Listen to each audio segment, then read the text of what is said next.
Truth is making a comeback. America's Top Stories with Lisa K. Donner. At Liberty Nation, we take pride in listening to our readers. One recently said that he wished he could get a digest of what's happening on the political left. Our man in Texas took this to heart and is now writing a column called Lunacy on the Left. Each week we showcase the opinions of the leftist establishment media outlets, Democratic politicians, and other prominent figures on the left. In short, we wade through the morass of leftist lunacy so you don't have to. On this week's hit parade are the following. Dallas quarterback Dak Prescott committed the unconscionable crime of standing during the national anthem. That's right, he refused to kneel in protest, so the left is slamming him.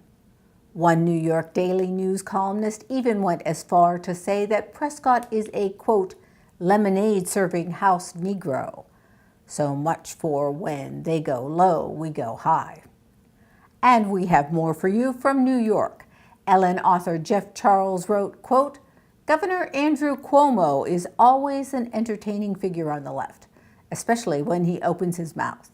Recently, he stated that President Trump is, quote, on a jihad to deport as many people as they can who they believe are not in the United States legally. Really, Andy? A jihad? It appears that Andrew Cuomo does not know what that word means or why it could be construed as Islamophobic.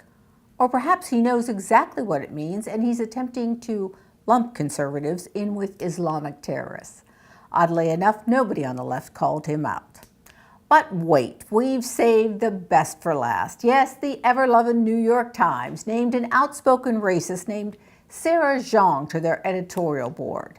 Among Jean's pearls of wisdom are, quote, dumb, blanking white people marking up the internet with their opinions like dogs pissing on fire hydrants.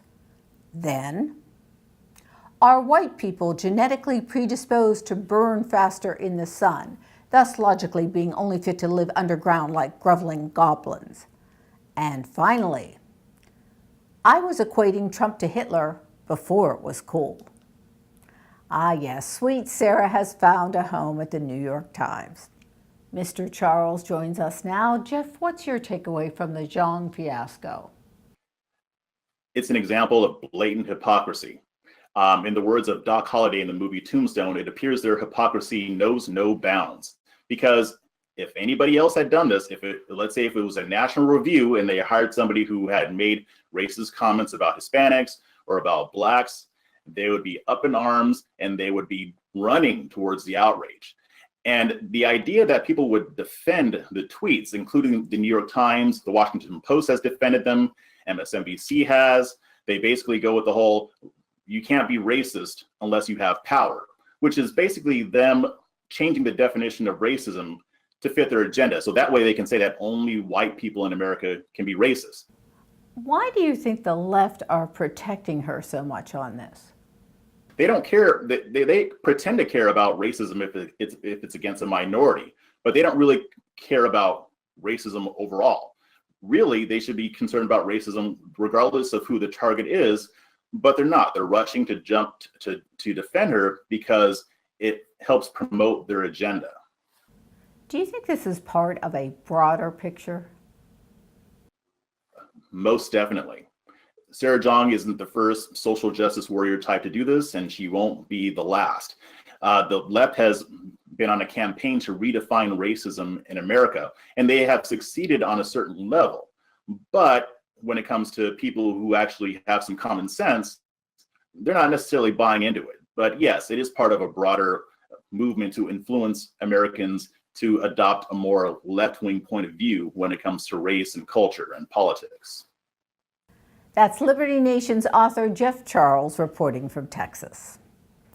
And one final note, conservative sensation Candace Owens was issued a temporary suspension by Twitter after she tweeted Sarah Jeong's messages with a twist, replacing the word Jewish for white. Jeong suffered no such suspension. Truth is making a comeback. Visit us at libertynation.com.